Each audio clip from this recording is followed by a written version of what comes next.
it's Kinison! Hello!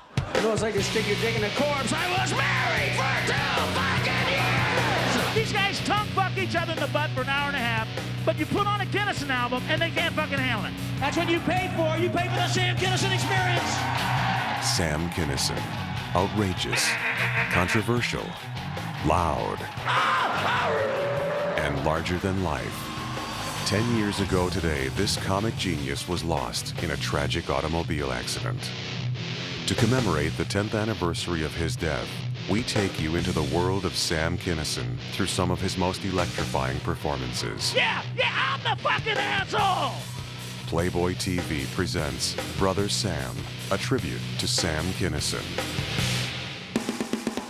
Born in Peoria, Illinois in 1953, the son of a Pentecostal preacher, Sam became an ordained minister at 16, spreading the gospel across the Bible Belt until his mid-20s. Woo! I've done it, brother. I've done it. I've screamed at God at the top of my lungs because that's how much I believe in Him. Amen. That's how personal I feel like my relationship is. If I can't be myself with the Father, then I'm going to stop preaching this gospel. But the pulpit wasn't a big enough stage for Sam. Comedy was his true calling. So he moved to Hollywood and hit the circuit. He struggled for nearly 5 years before getting his first big break on an HBO Rodney Dangerfield special. Sam later described it as the 6 minutes that changed his life. And it occurred to us that there would be no hunger if you people would live where the food is! Get in the desert! He made a tremendous impact. You know, it's not how long you do, it's how potent you are. And he could do 2 shows, 3 shows, so potent that you stay in your mind, you remember him, you know? His kinetic energy, primal scream, and defiance of political correctness struck a chord with a generation of Americans. By 1988, he had a hit album, appeared on The Tonight Show, hosted Saturday Night Live, and was commanding as much as $50,000 per night to perform before packed audiences. So it's a big change from the kid I saw, like 10, 12 years ago. You know, walk out in a comedy club and all of a sudden 6,000 people are yelling, Sam, Sam, Sam. So it was quite a kick for me, you know what I mean? But with his newfound success came excess. Sam embodied the sex, drugs, and rock and roll cliche.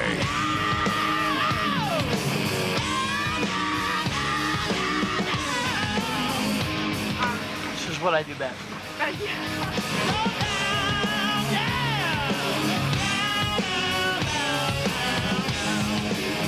His self-indulgent, self-destructive behavior took a heavy toll. Sam entered an Alcoholics Anonymous chapter in an attempt at sobriety. He'd been driving drunk, and luckily any police was called, but he had 3 wrecks in 1 month. And I finally sat down with him, and I decided I was going to quit. And that was the first time Sam admitted that he had a problem, and from then on, the very next morning was in AA and started cleaning up. Then on April 5th, 1992, he married his longtime girlfriend, Malika Sawiri. Yes, sir. It seemed that Sam was beginning to turn his life around. But only 5 days after the wedding, on his way to a sold-out show in Laughlin, Nevada, tragedy struck. His brother Bill was in a car behind Sam that fateful night. We were going up the 2-lane river road, and we could see a truck, and eventually the truck hit Sam head-on. Sam had a fractured skull, a broken neck, had torn his heart, had torn his stomach, even though all those were internal, so we never knew he was dying. He kept repeating, why now? It was as if he was talking to someone, and they were telling him it's time to go or time to die, and Sam was telling them, I don't want to die. And he said twice, I don't want to die. And then finally, it's like he relented or agreed to it and went, okay. And that was it. Sam's death was a big blow to me, and I was very close to him, and it was like it's a weird thing, here today and gone tomorrow. It's so strange, you know. Sam's flame burned bright, and though he's gone, he has not been forgotten. In this 10th anniversary of his passing, we are proud to pay tribute by presenting the performances that made him a legend.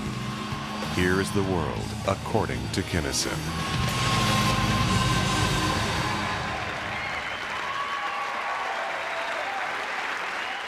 Sex education in this country really sucks for men. Men don't have adequate sex education in America. We don't. Guys are on their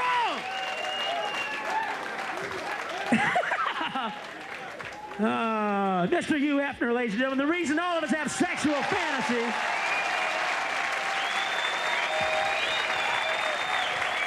Thank God for him! Thank God for him!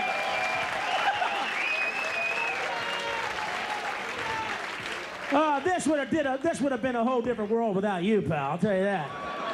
We'd all be learning how to make ashtrays and taking shop class seriously and shit like that, you know. We'd have been working on engines and I got my. Yeah, man. But basically, guys in this country are on their own. Nobody helps them. Women have all kinds of information.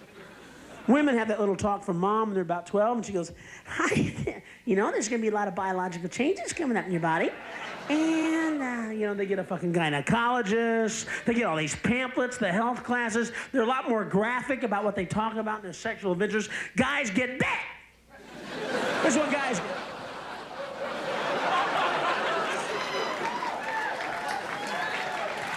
We get dick, man. Nobody helps us. Guys in this country, when it comes to sex, are on their own. Were we on our own, guys? Yeah! Nobody helped us. I guarantee you the first time, every guy in this room, the very first time they had to lick pussy, they were on their own. Was anybody there, guys? No, we were on our own. We didn't know what we were doing. We were bluffing. We hoped it felt good. We hoped it was right. We didn't know. Nobody helps you figure this shit out. We didn't get any pamphlets from the fucking government. Mom and dad are no fucking roadmap. What are you gonna do? Ask them for sexual advice. Help yourself. You go, Mom, Dad, you know, I met this girl and she really is special. And I really wanted to make an impression on her, so I was wondering, could you help me out? How do you lick pussy? Just give me some hints. Give me some Southern pops I could use, and yeah, sure, help yourself. Nobody helps you, man. You got to figure this shit out on your own. Women won't help you. Women won't help you. Women won't give you a fucking clue. They enjoy your awkwardness. You can lick a woman's pussy the wrong way for 5 years, and she won't tell you. She won't tell you. No, she just laid there with that sexually frustrated look on her face. Like, she won't tell you. She'll tell everybody else. She'll tell her mom, her girlfriends, her hairdresser, her little sisters, everybody else, man. Well, he's just not sensitive. He doesn't know my needs. He doesn't know enough to shave and make his face smooth. And he doesn't hold me after I come. But she won't tell you. That's why guys are on their own. That's why I try to help. Because I've been through this, folks. I've learned the hard way. Gentlemen, I'm just trying to help. I swear to God. Just trying to help. Fucking A, man. Trying to help. Yo, Sam, how can we do it? How can we do it? If no one will help us. Well, this is why I came back, guys. Because most guys don't know what they're doing. They're awkward. We don't know. We have to be shown, ladies. You have to tell us. You have to show us. Most guys lick pussy like they're painting a fucking fence. They don't know what they're doing. They got one stroke with it. The girls go, Jesus Christ, we're being licked or weatherproofed. Hey!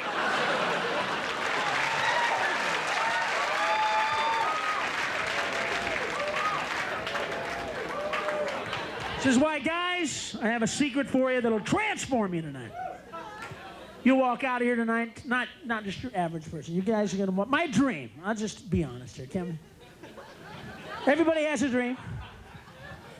Mine isn't for world peace. Mine isn't that all people should live in one, all that shit. Mine is that every guy walks out of here tonight knowing how to lick pussy better than he ever has in his entire life. Not a big dream. Not a big dream. It's a small one, but I'd like to see every guy here walk out of these doors like an Oriental lick master from the Far East.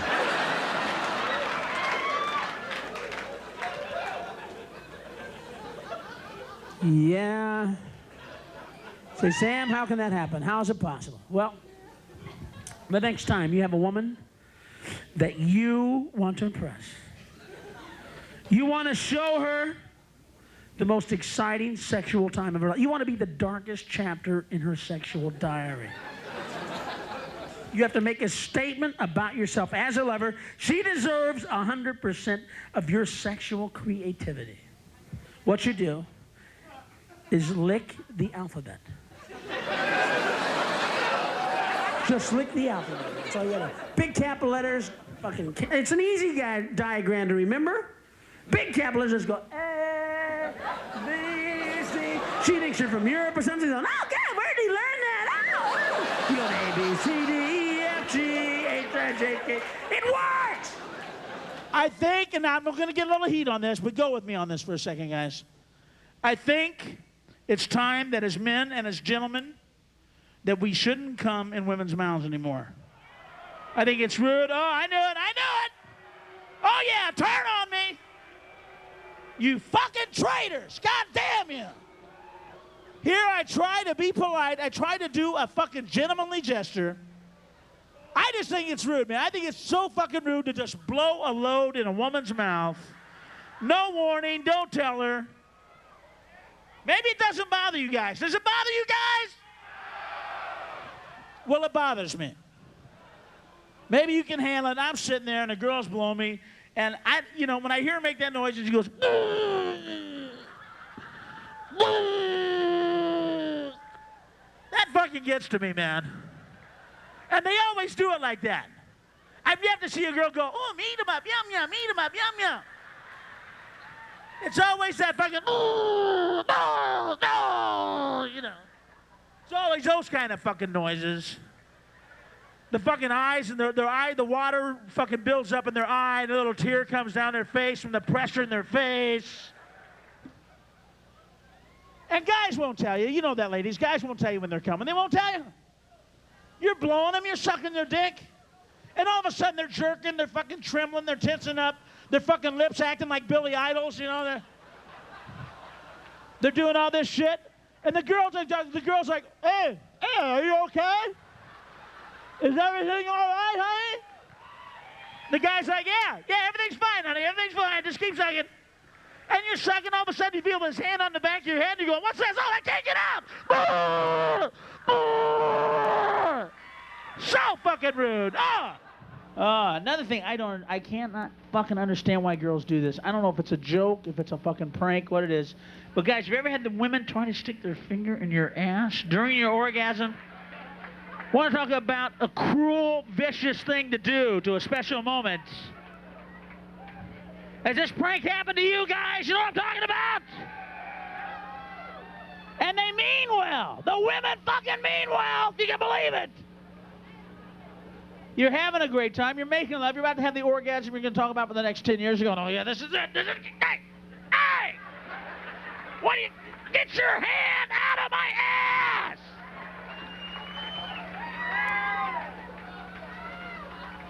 What the fuck is that about? I thought it would make you feel better. You were wrong! I read it in a book. Burn that fucking book! God damn! I feel sorry for leper men. I do. Leper men never know when this is going to happen.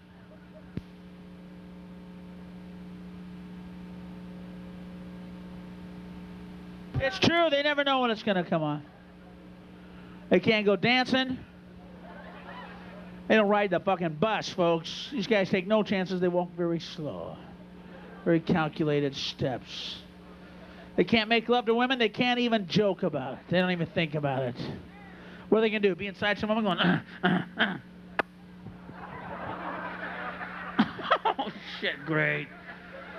Yeah, excuse me. I should have told you I was a leper before we made love here. Yeah, that's all right. I'm sorry. I'll get it. Oh, God. Oh, shit. Oh, God. Hey, wait a second. This isn't mine! Leper whore! There must be 4 or 5 leper dicks in there! Oh!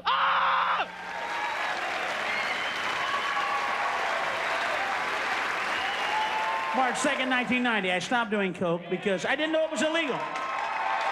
Thank you. Thank you for you that believe me. Thank you very much. For you that don't believe me, eat me. I'm alive, all right?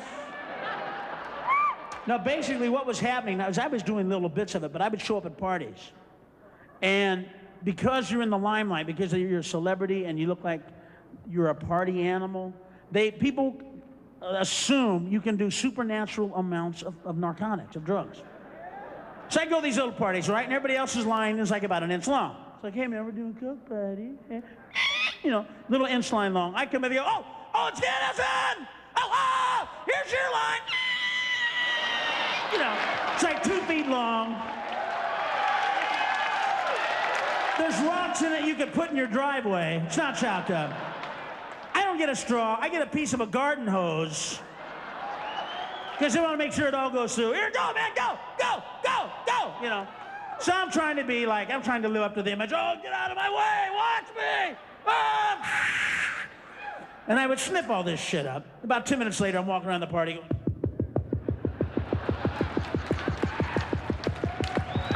Hey man, have you got any shoe polish or something I can drink to slow this down?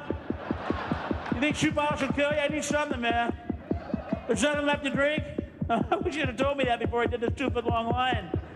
You fuck. All right. Well, listen, you guys keep partying. I'm going to go ahead and lay down and beg God to live for a while, all right? I'm just going to go ahead and lay down. You guys keep rocking, man. And so then you lay down, and you grab your heart, and you make all those promises. I'll never do it again. I promise, God, just make it stop. Just make it stop, please. Just make it slow down. I'll never do it again until I feel better. I swear to God, until I feel better, I'll never do it again. I promise. Yeah, I've had those nights where you come in and you piss in your suitcase. Have you ever done that? That's fun. You're out on the road. You partied with the promoters and everybody. You're drunk and shit. You walk in. You lift open your suitcase thinking it's the toilet lid.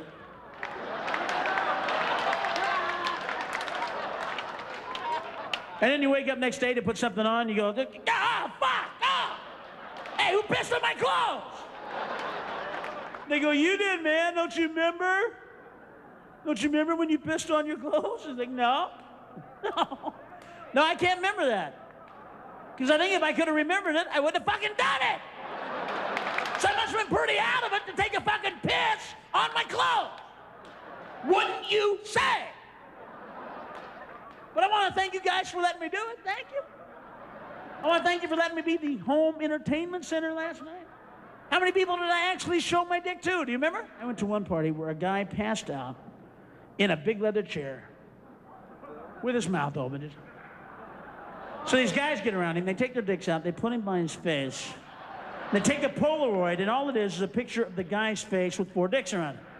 But now he doesn't look like he's asleep. Now he looks like he's in ecstasy. Now he looks like he's living his dream. Oh, 4 dicks. Oh, God. This is my dream. This is my dream. I'm Dick Man.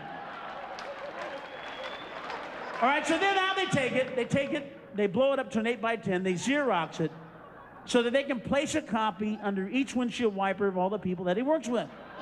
So they can all have a Xerox copy of his face with 4 dicks around it. That's the kind of stuff your friends do. A lot of people want to know, Sam, what happened with the Corvette on the Canyon Hill Road. Here's what happened. And this is the truth. I live with this vet, and this vet's a close part of my life. It was on my first HBO special, it said X-Rev. Well, the car and I have become very close, much like Wilbur and Mr. Ed. Matter of fact, I call the car Mr. Vet. And Mr. Vet and I have a very close relationship. I woke up about 7:30 one morning, I heard the car running. I went down to the garage at my house, and the car was going, come on, Sam, let's go. Let's go find some pussy, let's go get fucked, come on. Let's rock and roll. I said, Mr. Vet, no, Mr. Vet. Kids are going to school, people are on their way to work. It's time to go to sleep. No, fuck you. And he took off down the street. By himself, trying to drive himself. Next thing I know, I get a phone call. We have found Mr. Vet wrapped around the phone pole, and we need a Mr. explanation. Yeah. Now all of a sudden, Mr. Vet can't talk.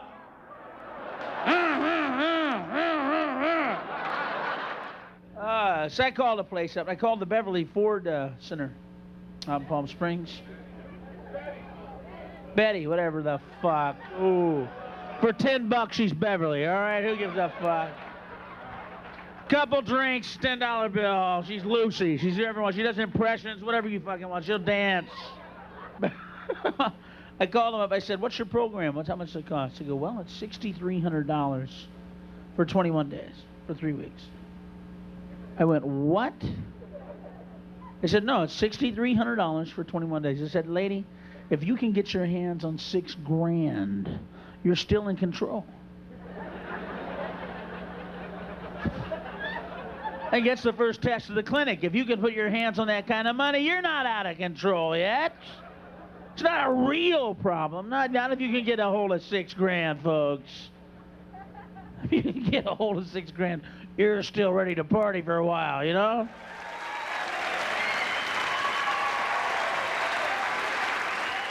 In the Midwest, from that Bible, I'm from one of the notches in the Bible Belt.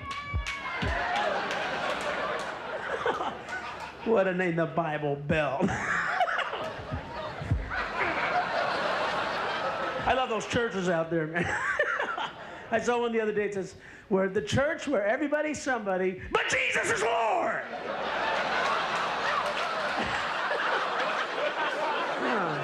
I know they messed around with this guy's book. I read the Bible.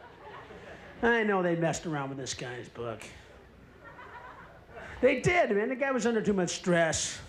You know, he could heal. That's a pain in the ass. The sick will find you wherever you go. If you can heal, you've got a new full-time job, folks. They'll find your ass. You can't take a piss. Because, "Oh, Jesus! Are you in here? You got a minute to look at this?" Blind guys are coming in and go, "Where is he? Where is he? Talk to me, pal. Who's the guy with the gift?" Like, "Yeah, I'll be right. Can you hold on?" Shut up. You know. You got a minute, 5,000 people would show up with no food, and you go, "What? 5,000 of you? Not one of you bought a sandwich? No, let me get it!" Lepers would come up and go, "Well, you know, the whole thing fell off, but they said you're the best.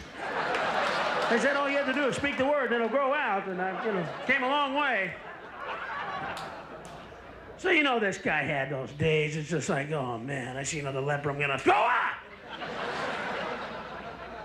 Trying to hang out. That's why I think the Last Supper, I know they doctored that up. Come on. He was under the pressure. These guys are fucking confused. They're going, "Is it I? Am I the one that's gonna betray you? Am I the one that's gonna be..." He's going, "Oh, you guys do me a favor, eat me! Here's your Last Supper! Sup on this, all right?" So they're writing the Bible. They're going, "Oh, God, we can't write this. We can't say Jesus lost it at the Last Supper and told his disciples to eat him. He said, 'Eat me.' He grabbed his dick and said, 'This is your Last Supper. Sup on this.' We can't write that. Here, wait, I know what we'll do. Here we go. 'May you eat of my flesh, drink of my blood, or you have no life in you.'" Does that work with you guys? Yeah, again? Let's go with that. Let's say that he said, "Eat of my flesh, drink of my blood, or he has no life in you." They doctored that book. You didn't even know they were writing one. That's how fucking secret this book was. Jesus had a tough life, boy. I read about that guy. Jesus is the only guy that ever came back from the dead that didn't scare the fuck out of everybody, man. He's the only guy that ever crawled out of a grave where people didn't go, "Oh, oh! Oh, I just saw some fucker crawl out of his grave! I don't believe I'm seeing this shit! Did you see that? This guy just crawled out of his box through the earth!" People are losing and going, "Oh, the dead live! The dead live! Go get a stake, put a stake in his ass! Cut off his head, kill him again!" Jesus comes back, he doesn't get any pressure, no static, nobody's upset. He climbs out, he's walking around, nobody's upset. They can eat with him and everything, It's like, "Isn't that guy dead?" "Yeah, but he's real stubborn, man. He won't accept it." Pass the butter. What are they staring at?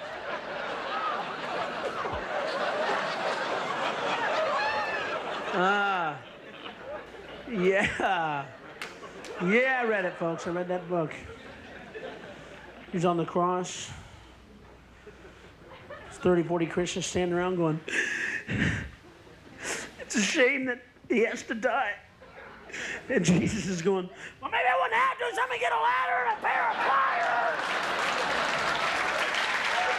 I don't know if Jesus has actually spoken in an audible voice to anybody in about 2,000 years, folks. I think his last words may have been, oh, not the other one. Oh, you jerk, no.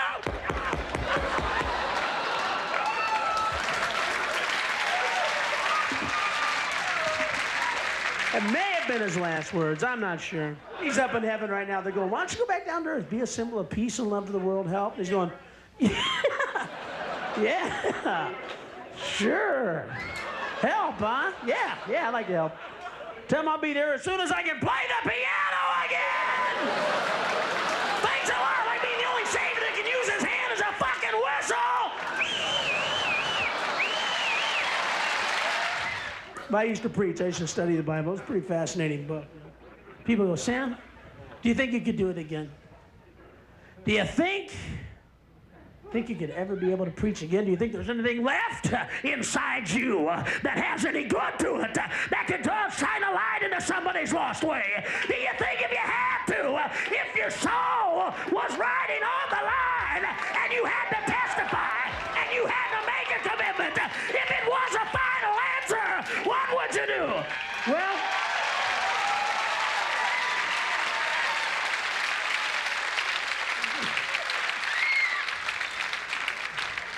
what a rush! Woo!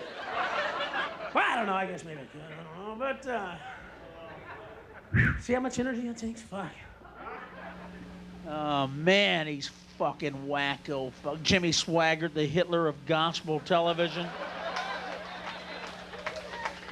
I don't know, friend, but I'm telling you right now, there's only one way to Frugen de Gleister de I mean, the Führer. I mean, Jesus. Jesus told me just the other day. Oh, man. He's a scary-looking alligator. What's that? Looks like a fucking lizard, man. These guys' faces are so tough, you know? Ah, damn. I read the Bible. You know, Jesus wasn't like that. This guy didn't have a fucking horse, and these guys have satellite dishes, air-conditioned dog houses. I never thought Jesus was really coming back, but I think he might, just to make, Jim and Tammy into a fucking pair of house slippers. He's gonna put his foot up their ass so fucking far.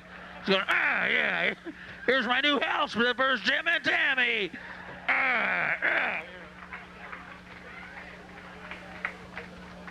Seibels had a tough life. They had to fucking follow this guy. They could never call in sick. I never get a fucking day off. They can never go, no, I know Jesus, I'll talk to him. Hello, Jesus. Yeah, listen, we me and the disciples here, we went fishing last night, forgot our sweaters. And, yeah, we've caught a cold or something here. We're not going to be able to walk to Jerusalem with you today and preach and have rocks thrown at us. So, what? We're healed. What do you mean we're healed? Don't you have to be here? You don't have to be here. You can just send the word and we're healed. No, I didn't know that. Okay, we'll get up. We'll see you about 10 minutes. All right. Come on, guys, get up. We're healed. Great. I know, Jesus.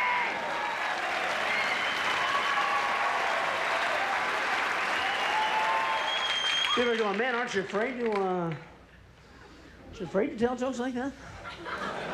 Don't you have just a small chill that runs through your fucking blood when you tell a story or jokes like that? No.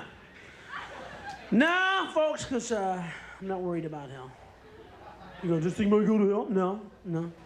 Because I was married for 2 fucking years! Hell would be like Club Med! Hell would be like a fucking resort, man. Matter of fact, if you've been married, it ruins the devil's whole job. He's blown out. He's pissed off. You make him look like a Ronald McDonald with big feet and orange hair. He doesn't know. You're walking down the hall. You're going to hell. He sees you coming. He goes, oh, yeah, here's somebody. Here's somebody I'm going to scare the shit out of and torment. All right. What? Have you been married? Wait, let me take this shit off. Hold on. No, they didn't tell me. Oh, come on in. I'll give you the tour anyway. There won't be any surprises here for you, but I'll show you around. Come on in.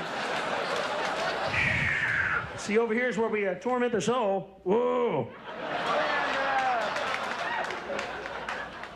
Well, shit, man. If you've been married, it's not very much I can scare you with down here. You've seen it. What? What? You've been married twice? Would you like a job down here? Huh? Because if you've been married twice, you qualify for our job employment program here now. We figure anybody who's been married twice can be a tour guide in hell. You can be a tour guide. You can take your own groups. Folks, stick with me. I've been married twice. I know this place pretty fucking well. And I won't lose you on this one, all right? Hold on. Oh, marriage is tough. Fuck, it's so fucking tough. I went through 2 of them. And if I get married again, I want a guy there with a drum set to do rim shots during the vows. Do you promise to take her in sickness and in health? I sure do. Hey, that's not nice. Who's doing that? Till death do you part, of course. Hey, this isn't a vaudeville. This is my marriage vows. Hey. Whew, it's tough to stick together, folks. I don't know. I respect people that can make it work, man. I've been through it a few times, and I set myself up for it. I know that. I do. I go for the fucking women that are just gonna rip my heart out. I'm attracted to heartbreakers. I am. I love those women. You go up to them and they go, hi there, hi. Listen, is that your heart? That's my kind of girl. And the ones that are really honest about it, I like those. The girls will just tell you right up front, I'm not gonna hurt you like the others. No, I'm gonna show you a whole new fucking level of emotional pain. They were amateurs, but you're gonna beg for those bitches by the time I get through with you. First, I'm gonna fuck all your friends. Every single one of your friends, I'm gonna fuck them. Guys you've known for 10 years. And then I'm gonna leave you about $7,000, $8,000 in debt. And ruin your credit, get your phone disconnected, and just for kicks, I'm gonna talk into giving me your car. I know, I should get the good kind of woman, I know that. I should get a fucking woman that's just gonna be there, be my friend, we'll be love mates and partners. But women like that scare me, they're too good, they're really scary. Really, seriously, because I've seen women that don't cheat, they don't flirt on you. They're lovely, they're wonderful, they're faithful, they're committed. They're right there for you, but they do one sneaky fucking little thing. What they do is they put like 5 to 7 pounds on a year. Nothing you notice immediately. Nothing you notice right off, boy. And then about 9 or 10 years, you realize you're living with their mom! Oh, you fucking bitch! You tricked me! You didn't tell me you were gonna look like this, you fucking bitch! Oh, demon! You 5 to 7 pounds a year trick, man. That's scary, ain't it? Yeah, I've got 2 ex-wives, but no kids. No alimony. No support payments. Not even any happy, friendly little fucking loans. Nothing. That's great not having kids, man, because I would have got these kind of calls, man. They'd be, hello, Daddy? Yeah, listen, Mommy said you're a fucking asshole. We hate you, son of a bitch. We live in Arkansas in a trailer, you goddamn it. And you don't send us any money, you don't love us, and I hate you. I wish I wasn't your son. I wish I'd never come out of your dick, you son of a bitch, you bitch. Merry Christmas to you too, Timmy. Thanks for calling Daddy during the holiday season, okay? I can't hear you for the pool. What? Huh? There's people in the pool here. I couldn't hear you, huh?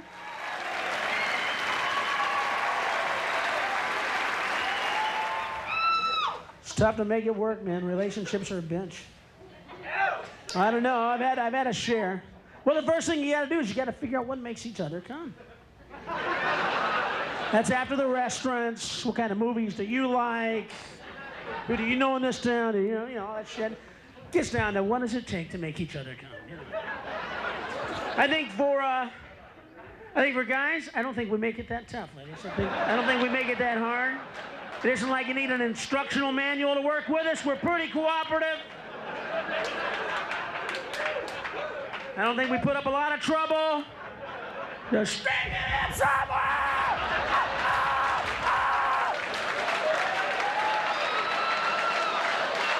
I love women. There's nothing else to do. There's no other alternative. I know, a lot of people go say, Sam, you're in Hollywood. What? What, a woman's broke your heart? Well, here, suck a dick. Man, God damn it, you've been hurt. You deserve it. Here, this butt's for you, dog. Go ahead. Yeah, like that's the alternative. What? A woman's broke your heart. Well, where can I learn how to swallow a sword? I just don't understand what women say. I don't understand the relationship. I mean, when a woman says, shoot it into my lungs, can you assume that you're going steady?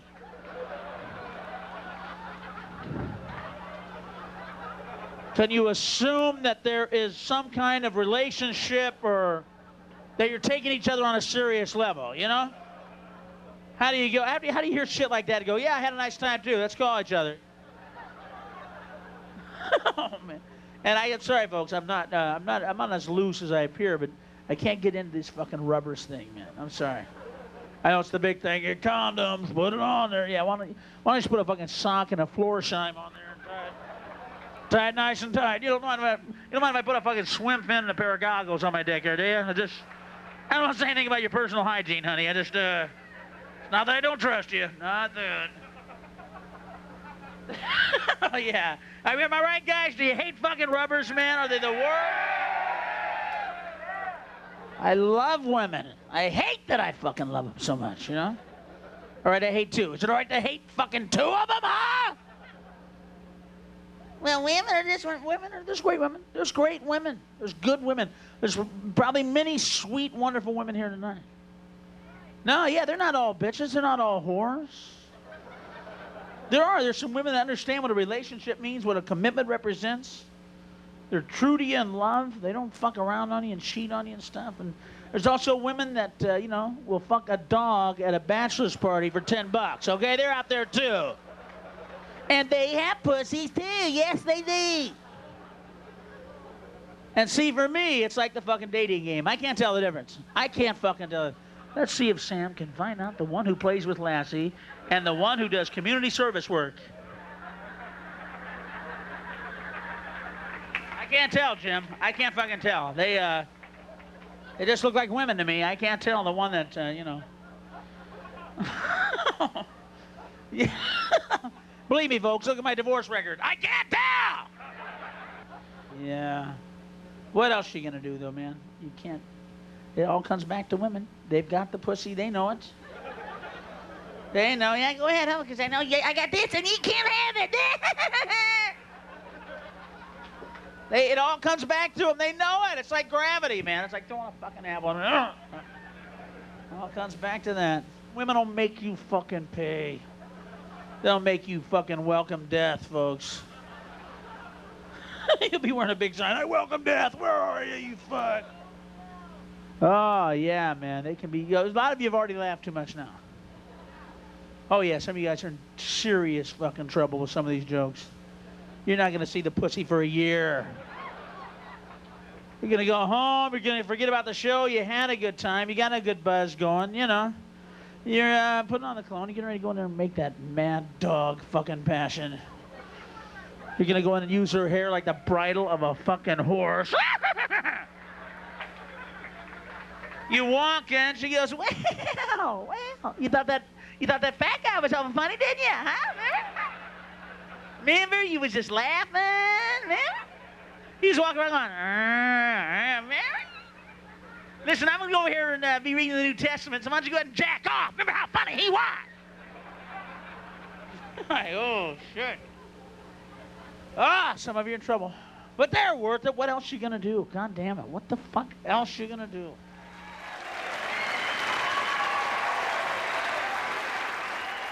I had an idea for a movie. They didn't think it was great. I thought it would be funny. It was called The Honeymoon Killer. And what this guy would do, this is just an idea for a film. But what this guy would do is that he would come to the wedding, and there was no way that you could tell who he was because they didn't know which family invited him. So he could come up and they'd go, what family are you with? Oh, I'm with that family, or I'm that family. So he sneaks in, he's in the wedding. He waits till the vows are taken. And then he jumps up, he shoots the bride in the fucking head, and as he crashes through a cathedral window, he yells back, "You'll thank me later!"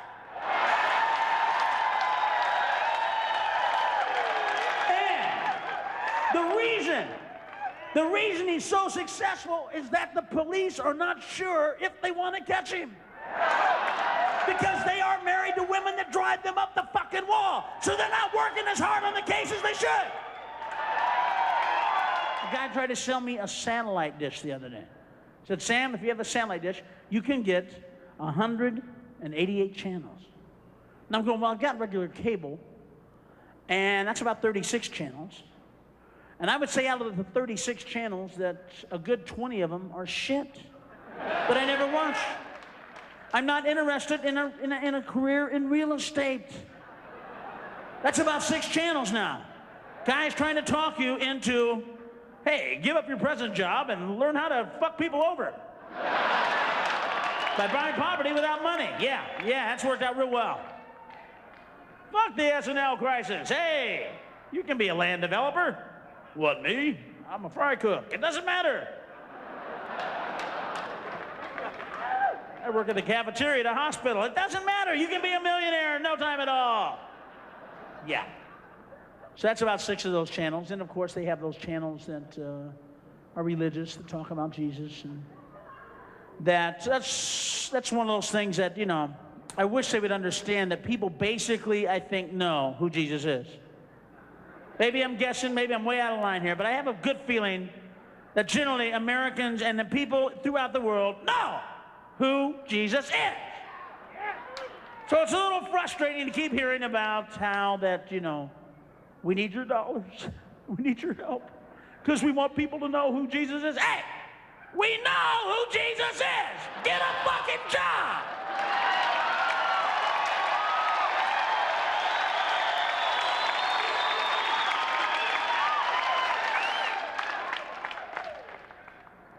Yeah, oh, good. Don't get me started on that fucking subject. Oh, man. The amusement parts is what killed me. How they scam people into believing that Jesus wants us to build a Ferris wheel. And then, God willing, by this spring, we'll have our own log ride. Hallelujah. For he said, he that believeth in me, yea, shall not be able to ride this ride unless he is over this height. The fuck are they talking about, man? You know, thought it was something to do with clothe the naked, feed the hungry, you know, shelter the homeless. No. No, God wants us to have a mall with 104 stores in it so people don't have to shop with the sinner and the unbeliever. They can come and shop with only Christians. God's mall. And people are like, that makes sense to me. I'm writing out a check. Yeah. So you got about 6 of those fucking channels.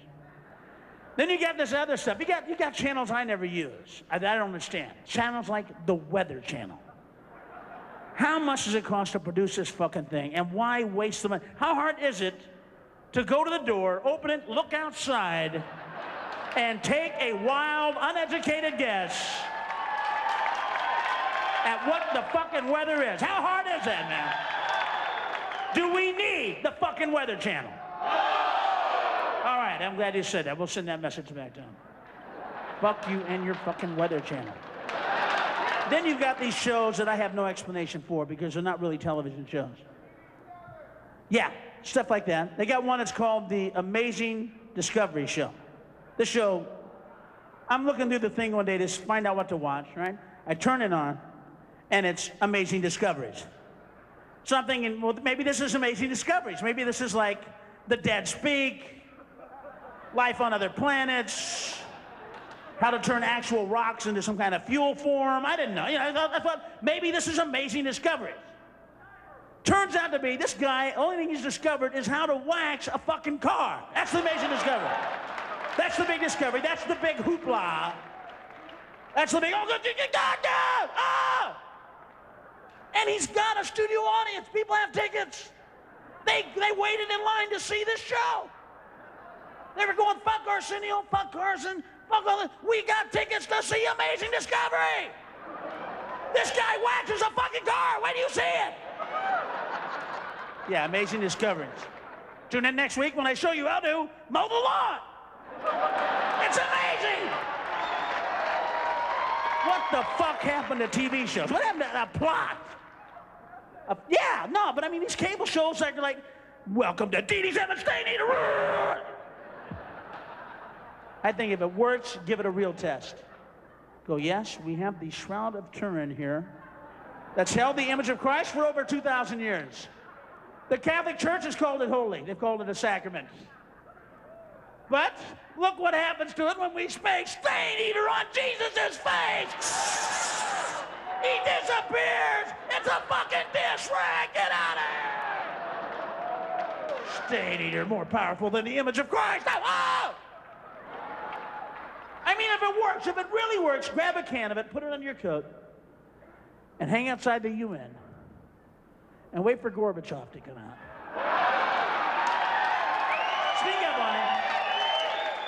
Sneak up on him, grab him, put him in the headlock, and spray that shit on his forehead and get that shit stain off of his head. Whatever that ugly fucking birthmark is on his fucking head, get it off! Grab him, go, you fucking... Go, Stain Eater, go! Then Richard Simmons has got a show. His is pretty funny. He has a video called Sweatin' with the Oldies Part 2. Like Sweatin' with the Oldies Part 1 left something to be desired. Like we didn't learn enough from that. We didn't see enough from that. Somewhere there was an audience going, no, we want more! Don't fucking tease us, Richard! God damn it, you bastard! You only gave us fucking Sweatin' with the Oldies Part 1. Where is Part 2? Now, I don't know about you, but I don't like to see fat women dance and work out. Okay? This is nothing I like. I don't get excited to see fucking fat. I'm not talking about fat. I'm talking about women that look like sumo wrestlers doing squats and shit, you know, and knee bends. I don't want to see that. That alone pay $40 fucking for the video. He charges for this.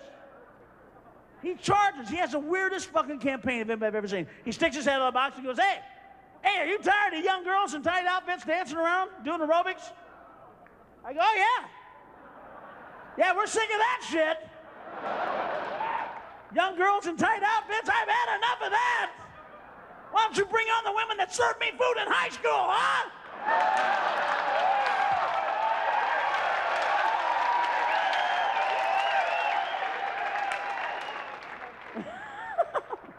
Why don't you bring on some of those female bus drivers of the month? Oh, man. I don't know how he gets away with it, man. Sweating with the fucking oldies. And then he talks to him. And he cries with him. He looks like he's crying. That's the trick. That's the Richard Simmons trick. He looks like he's talking to him. He looks like he's crying. He's not crying. He's trying not to laugh in their face.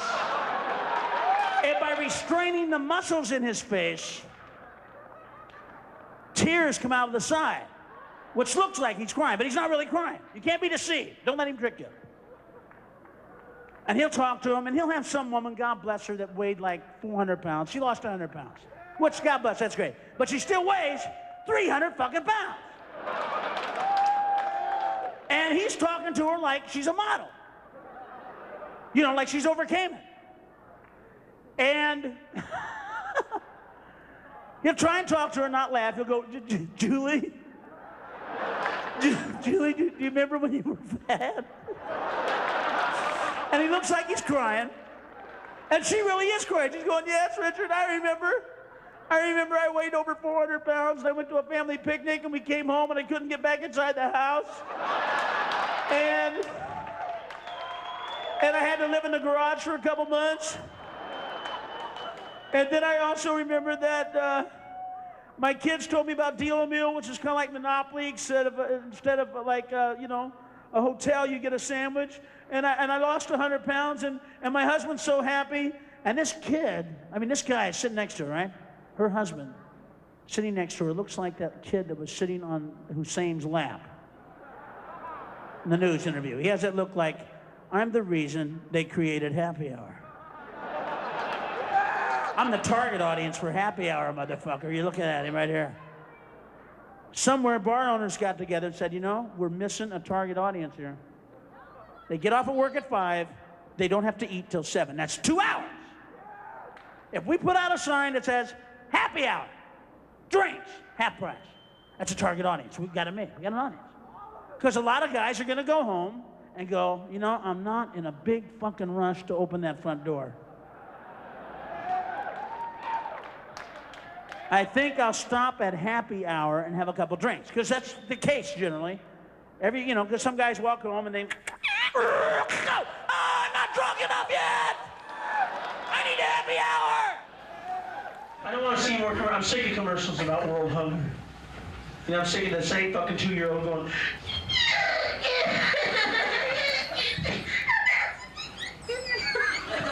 Zoom in.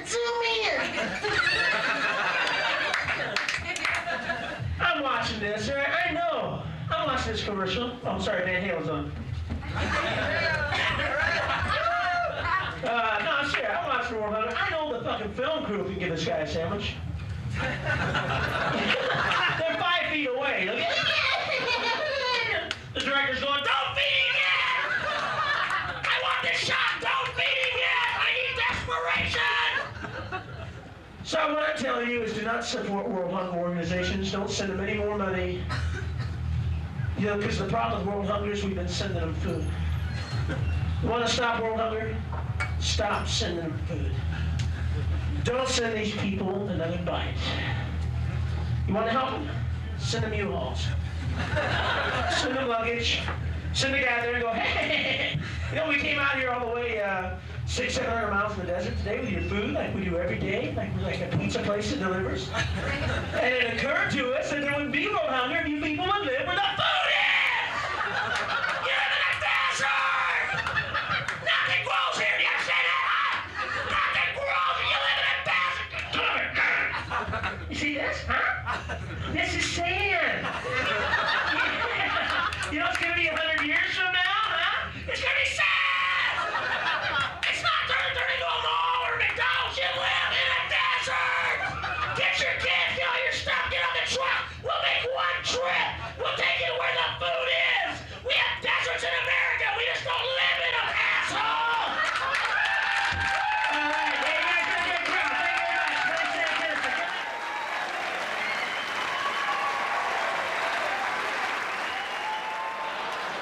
You know, I've been caught in an affair before. It's no fun, you know, but you figure after you admit it, you know, all right, I did it. You know, just let, you know, women are never satisfied with that. It's never enough to just go, I cheated on you, I'm sorry. That's all I want to know. Did you fuck her? Did you fuck her?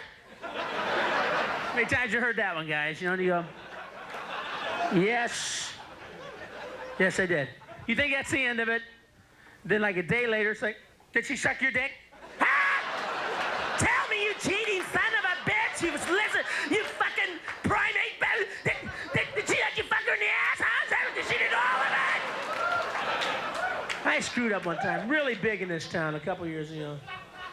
I had this girlfriend, and she was a real nice girl. I just came out of my second marriage, and I'm seeing this girl, and I had about 8 affairs on her in 1 year, and I felt real bad about it because she was paying the rent. And I felt like a real male whore, you know. I felt like a real, yes. And I couldn't live with it anymore. But it was tough, folks. You know, I'm a comedian. I'm in show business. And then I'd be working at the club, you know. Women wait for you after the show, and they come up to you and they go, you know, I know you have a girlfriend, so we'll be real discreet. we'll go to my house. Nobody will know about it. We'll get high. We'll light some incense. I'll light a couple candles. And I'll give you head while you read aloud out of a book of 100-year-old erotic stories. You know anyone, yeah? Well, I'd like to go, but, my girlfriend's on her period, and she's home worried about the Cablevision bill, so I'm going to go and be a sexual disappointment there, but thanks. Thanks for that exciting offer, but I'm going to be a good boyfriend and go home. Yeah, sure, folks, come on. Come on, I just got out of the ministry. I wanted to taste it all! Well, life, you know what I'm saying. Don't get nasty. So I sat her down. I said, listen, I got to tell you the truth. I've had like 8 affairs on you in the last year, and I feel real bad about it, and I don't blame you for breaking up with me. If you want to break up with me, break up with me. I wouldn't blame you. And I felt like such a fucking jerk, and she's crying. Don't go, and I'm hearing this, and I'm going, I can't believe this. This is love. This woman's going to forgive me. It's going to be better than it ever was. I'm going to be a good man. Yeah, this woman has convinced me love is real. People can forgive each other and go on unaffected, man. I really got into it. I came home. I was the nicest guy. I didn't cheat anymore. I felt so good about myself. And in 4 months, this fucking vicious bitch.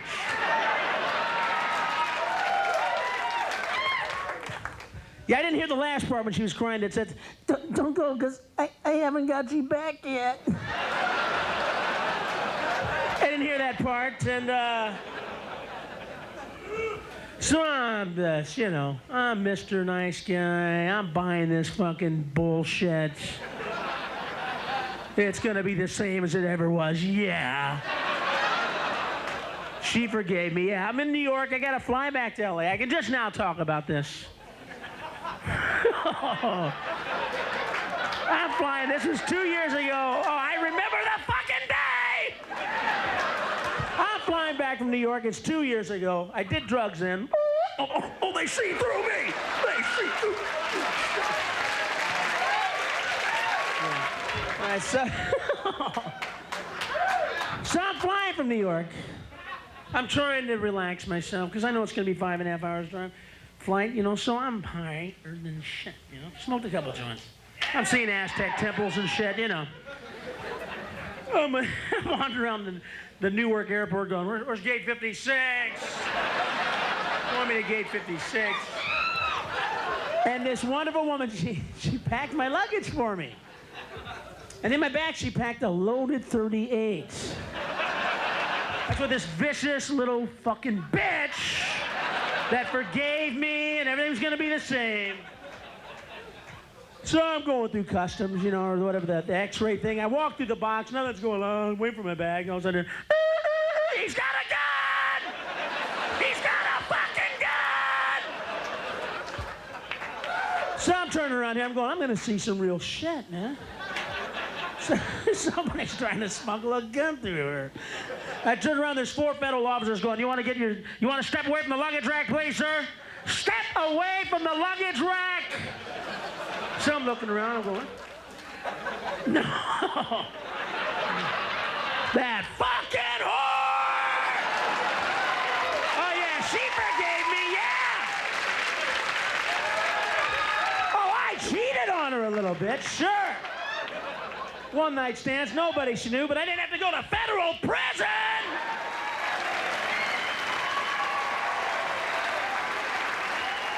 Anyway, I do this new thing now that you might be interested in, and it's what we like to do is we like to find a guy in the audience that has the worst story, a man that has a story of how he went through hell. How he went through hell, how a bitch broke his heart, and then we want him, you must know the phone number. You must have a good story, you must know the phone number, and then we will call the bitch here, live. And give her a piece of her fucking mind, yes! All right, who's got a story? Talk to me. Get up here, give him the mic, give it to him! Oh yeah, with a Dice fucking shirt on. I'm gonna use you. Get the mic, get him out of here, Take that fucking shirt off, take it off! Get that fucking fucking shirt off, yes! All right. Now you can talk. Here, wait, let me wipe my ass with it. All right. What's your name? Kevin. What is it? Kevin. Well, what did she do to you? Well, basically, my brother lost his job, and so I took him in. I living with my girlfriend. Let's be compassionate. I take my brother. Sure, we want to humiliate him. I take my brother in. Yeah, you took your brother in. I'm working, and You're working. He lost I his come home job. from work. I'm taking care of him. You're being a good brother. You're being Basically. a biblical brother. Am I my That's brother's what I- keeper? You're saying yes. I did everything. Yes, I am was my paying brother's his keeper. way. He lost his house. I took him into mine. You did him a I favor. come home from work, and he's with my girl on the kitchen table. The kitchen table where you have to eat your breakfast. Yeah. Where you break bread at the end of a hard day. That's what it was. You have to sit there and smell the odor of love, the odor of forbidden love, the stench, if you will, ladies and gentlemen, of forbidden love. He has to smell it. He can't even enjoy his meal. He can't even enjoy his meal. He's like, well, I'd like to enjoy. I just wanted dinner. I'd like to enjoy this Salisbury steak and corn, but I can't help but still smell the forbidden stench of forbidden love. Oh, blah, blah. Kevin, you're our winners. Kevin, our winner! Oh, bring the phone, bring the phone! Bring the phone, girls, oh! We have operators standing by. These are the operators we have standing by. All right, is the phone ringing? Hello? Hello? Yes? Yeah, is Kate there? Kay? Yeah. Yeah, hang on a second.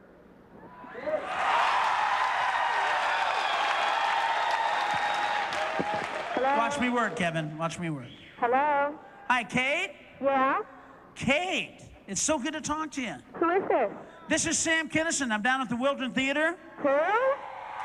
Yes. You are the winner of a very special prize. And what's that? Well, we have a guy here. Do you remember Kevin? Yeah? Do you remember Kevin? Yeah? Did you used to go out with him? Oh, a long time ago. Well, that's what he was telling us. And we were looking for a girl who was a fucking cunt that fucked her boyfriend's brother. And you won, you fucking bitch. How do you live with yourself? You piece of shit. Yeah, you're a fucking bitch. That wasn't jumping, yelling. Yeah, you fucking cunt, you fucking bitch. I hope you're right in hell. I hope you're right in fucking hell forever. Hang it up. Call it. Hello? Hello? Is this Liz? Yes, this is she. Hi, Liz. Hi, Liz. Hello? This is Sam Kinison. Who? Yeah, Sam Kinison. I'm a comedian. I'm down at Bally's, and we're having fun. You're kidding. No, and you're kind of a winner of a special prize. Do we like Liz, ladies and gentlemen? Liz, we got somebody here. Do you remember that show, Liz, This Is Your Life? Yes? Well, this is a kind of a phone version of that show, This Is Your Life. We have a guy here that says that when you were his girlfriend, that he caught you, I'll let him tell you, okay? See if you recognize his voice. Yeah, Liz? This is Dave. What do you want? Oh, what do I want? What do I want? What about when I walked into the inventory room and you were fucking Mike, my boss, on a box of socks, you fucking whore? I bought you fucking jewelry. I bought you boots. You're a fucking cunt. You deserve to die. You fucking bitch! How do you live with yourself, you fucking pussy? I'm your pussy wants all the balls and toilet! Go to hell and burn, bitch! Suck my fucking dick, you do it! Oh, you fucking know. Suck it, man, you can't! bitch. Fuck you! Hang it up, all right! Good fucking work, Dave! Good work, yes, yes! Woo! Follow the girls, Dave, follow the fucking girls! Another hand for Dave, ladies and gentlemen!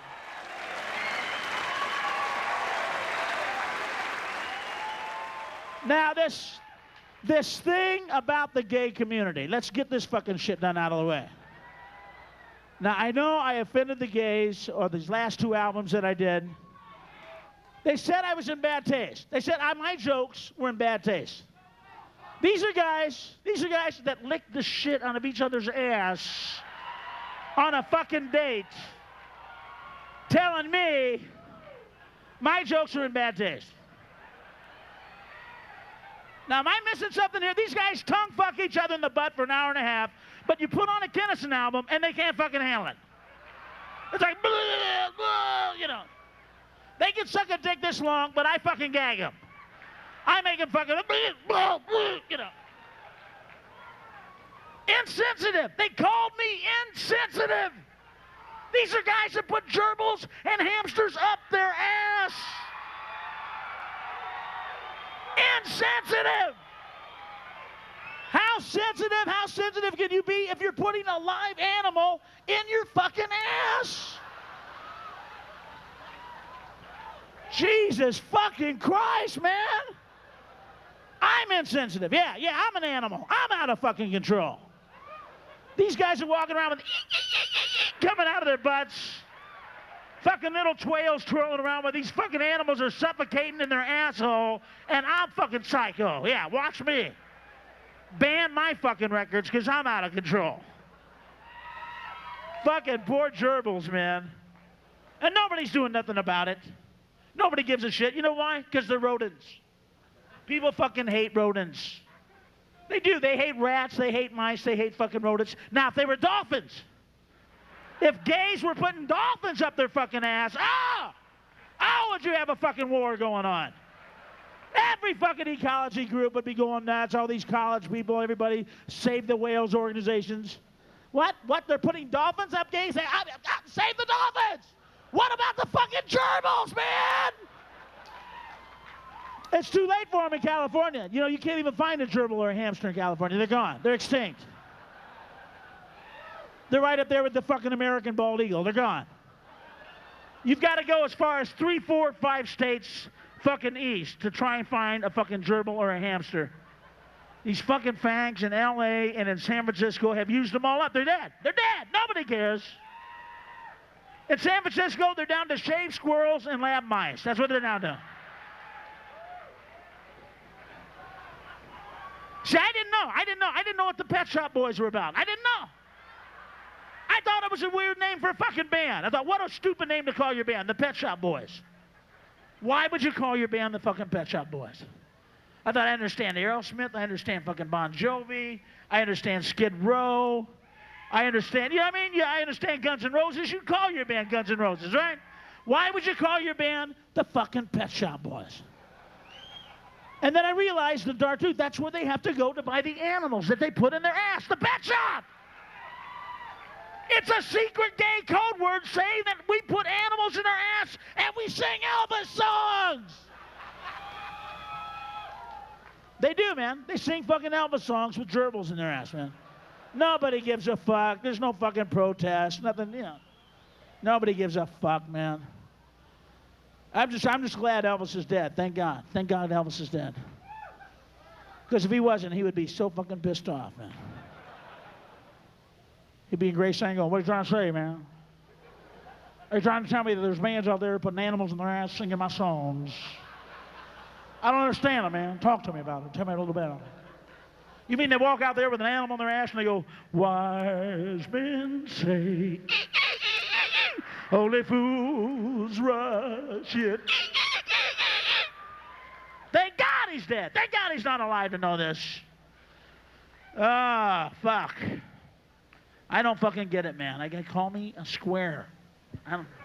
Animals in the ass. I don't fucking get it, man. I don't know. Yeah, you know what I mean? Can you imagine being a guy's fucking bitch? You know? Oh, man. Ouch. Oh, Jesus. Richard Simmons. I know how. I can do it. I clean a mean bathroom, mister. This guy's going, look, I lost all my weight. Oh, you know? Yeah, I guess you would lose weight if you're gay. Who the fuck wants to eat after they've had a dick in their mouth all day? Oh, More pizza? How about some banana pudding? It's Richard Simmons, big... I lost my way. Yeah, we know you did it. We know your favorite salad dressing.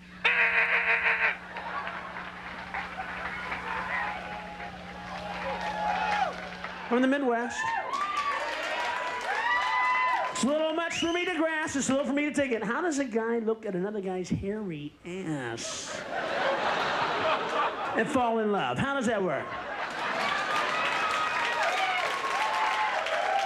Yes, I knew it would come along.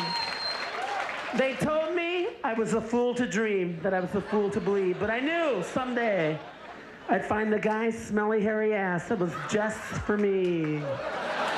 I've had a lot of guys' sweaty balls on my face, but this is love. This is love. No, it's a guy's hairy ass. What am I supposed to do? Pretend? And AIDS has really made it a popular sport, huh? It did have any homosexual fantasies. The fucking AIDS thing pretty much put that fucking fire out, huh? Well, you know, I was thinking about tasting a dick sometime in my life, but, well, I don't know. When you bring in that high risk factor, and yeah, it's always nice. You know, I mean, it wasn't like the gay community wasn't without social persecution before this disease. It isn't exactly like they were being greeted by veterans by home. Well, there's one. God bless you, buddy. Keep up the fight. It wasn't like they were being encouraged in their cause, you know. But AIDS is really, oh man. Thanks, guys. Thanks for giving us the Black Plague of the 80s. Thanks. I know I don't do enough. I don't do my part on AIDS research. Probably a lot of you guys don't either. It's tough. They're raising money. I should give more money than I do, but I just can't seem to find any at the end of the month. I sit around with that extra $30, $40 in my pocket, and I go, now what do I want to do? Do I want to help AIDS research? Do I want to give this so they're going to find a cure for AIDS, or keep Cablevision and all the movie channels? I got to go with the fucking HBO. I've got to go with fucking movie channels here. Sorry, guys. You know, maybe if I had a second income with a little more cash, but I need my titty channels. All right, so, yeah, it's tough. It's tough. And I don't know how much this research money is actually getting to AIDS. I don't know. You know, these guys are researchers. They don't, you know what to do with that cash. We don't know. Come on. They have to cure everything. So they may be going, you know, it's not like we're losing fucking military men here. May want to push this bucks over there towards lung cancer and muscular dystrophy research. We're giving you the money. How come there's no cure? Jesus, will you hurry up? We're getting weak. I'm seeing dead relatives. Will you hurry up? You know, people go, Sam, where did all this compassion come from, huh? Mr. Nice Guy. Well, I love women. If I don't, when I talk about that shit long enough, I fall in love with them again. There's nothing else to do. There's nothing else to do. Boy, I tell you some scary stuff, though. I read the darkest, sickest thing I've ever read in my life this summer. Check this out. This is dark. This is it. He goes, Sam, when did we hit the bottom? This interesting sense of humor of yours. This is it. This is ground level, folks. This is the 7th level of granite rock right here. We fucking touched it. I read the paper. They said that a group of homosexual necrophiliacs have been going around to mortuaries offering them money to let them come in at night, spend a couple hours undisturbed with the freshest male corpse. Hey, I wasn't trying to sell this as a fucking home game, all right? It's a story I read, folks. Jesus Christ, give me a chance to do some journalistic reporting here, will ya? I felt the same way. I read this thing and went, oh, thanks for the visual!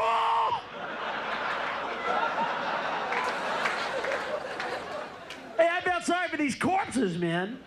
I mean, you think death would be bad enough, wouldn't you? I mean, the one thing that scares the shit out of everybody is death. You don't want to think about it. You don't joke about it. You put it out of your mind. But you figure if you faced it, that's it. What could be worse than fucking death? You figure I got past death. I mean, you hated it, but at least you lived through it, you know? You got by it and all that shit. I felt sorry for these corpses because I know these guys were laying out on slabs. They're in there going, well, life was tough, and that was pretty hard to live up to. And I faced death, and I'm glad I went through it. And well, now I'm ready to spend eternity in heaven, be with Jesus, and Rock of Ages. Hey, what's this shit? Oh, I don't believe this. There's a guy's dick in my ass. Oh, you mean life keeps fucking you in the ass even after you're dead? Oh, it never ends, it never ends. Oh.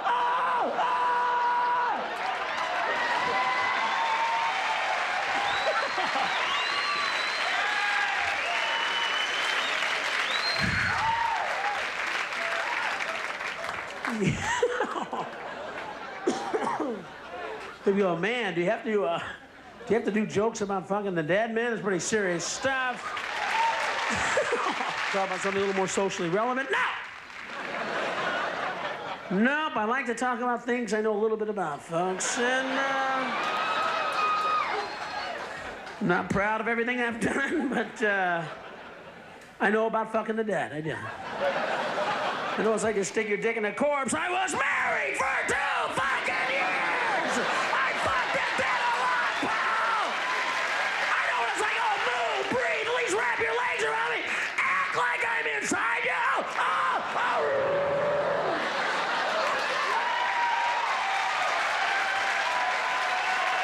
You guys have been great. I appreciate you coming out. It's such a special night. It's our last show that I thought it was appropriate to do a love song.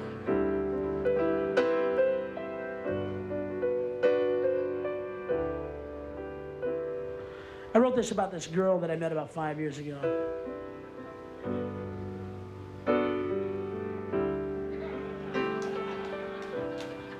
I was going to come out with some money, you know, and try to live out here for a while, and I met this girl, and I wanted to impress her, you know, so we went through all my cash in about a year.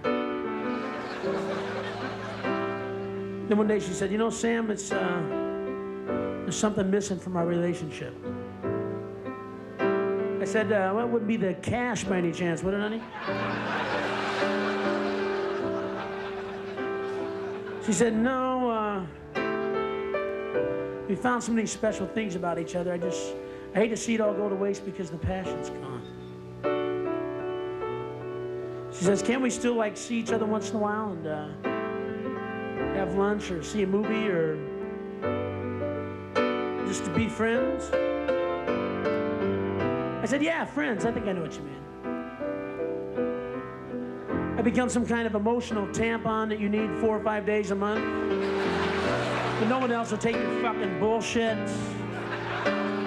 But we don't fuck. Isn't that about right, honey? That's what friends is. We don't fuck, right? She said, well, yeah, that's kind of it. I wrote her this song. It goes like this. You fucking whore! You used me! You never loved me! I hope you slide under a gas truck and taste your own fucking blood! I want my records back! I want my fucking records back!